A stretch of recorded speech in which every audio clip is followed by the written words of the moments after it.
Joseph interprets Pharaoh's dream. It happened that after 2 years Pharaoh had a dream.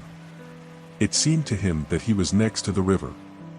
And 7 cows came up out of the river, beautiful to look at, and very fat, and were grazing in the meadow.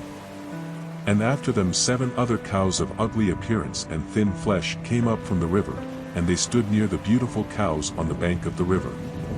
And that the cows of ugly appearance and thin flesh devoured the 7 beautiful and very fat cows.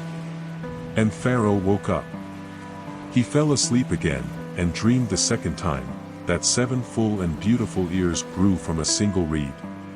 And after them 7 other small and downcast ears of corn came out of the east wind.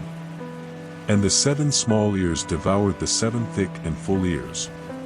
And Pharaoh woke up, and, behold, it was a dream. It happened that in the morning his spirit was troubled, and he sent and called all the magicians of Egypt, and all their wise men, and Pharaoh told them his dreams, but there was no one who could interpret them to Pharaoh. Then the chief cupbearer spoke to Pharaoh, saying, I remember my faults today. When Pharaoh was angry with his servants, he threw me and the chief baker into prison in the house of the captain of the guard.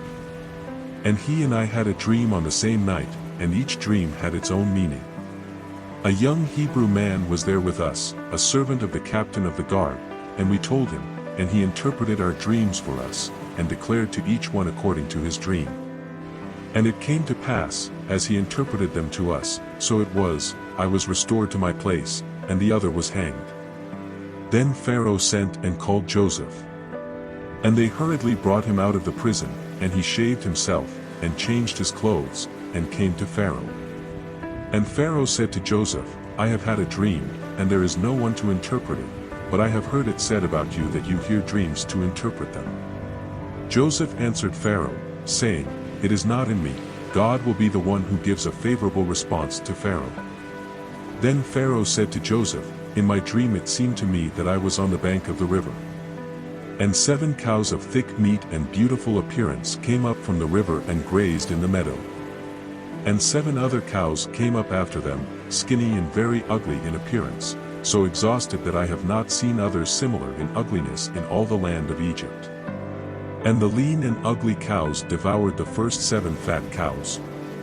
And these entered into her bowels, but it was not known that they had entered, because the appearance of the skinny ones was still bad, as at the beginning. And I woke up. I also saw in a dream that 7 ears of corn were growing on the same reed, full and beautiful. And 7 other small ears, withered, blown down by the east wind, grew after them. And the small ears devoured the 7 beautiful ears, and I have told it to the wise men, but there is no one to interpret it for me. Then Joseph said to Pharaoh, Pharaoh's dream is oneself, God has shown Pharaoh what he is going to do. The 7 beautiful cows are 7 years old, and the beautiful ears are 7 years, the dream is oneself. Also the 7 lean and ugly cows that came up after them are 7 years old, and the 7 small and withered ears of the east wind, 7 years will be of famine. This is what I answer to Pharaoh. What God is going to do, he has shown Pharaoh. Behold, 7 years of great abundance are coming in all the land of Egypt. And after them will follow 7 years of famine, and all abundance will be forgotten in the land of Egypt, and famine will consume the land. And that abundance will not be seen, because of the following famine which will be very serious. And the dream happening to Pharaoh twice means that the thing is firm on God's part, and that God hastens to do it. Therefore now let Pharaoh provide himself with a prudent and wise man, and appoint him over the land of Egypt. Let Pharaoh do this, and appoint governors over the land, and quench the land of Egypt in the 7 years of plenty. And gather all the provisions of these good years that are coming, and gather the wheat under the hand of Pharaoh for the maintenance of the cities, and keep it. Joseph, governor of Egypt. And let that provision be in store for the country, for the 7 years of famine that will be in the land of Egypt, and the country will not perish from hunger. The matter seemed good to Pharaoh and his servants.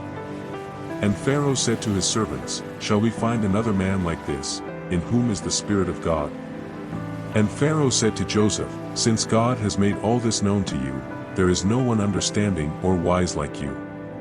You will be over my house, and all my people will be governed by your word, only on the throne will I be greater than you." Pharaoh also said to Joseph, "Behold, I have set you over all the land of Egypt."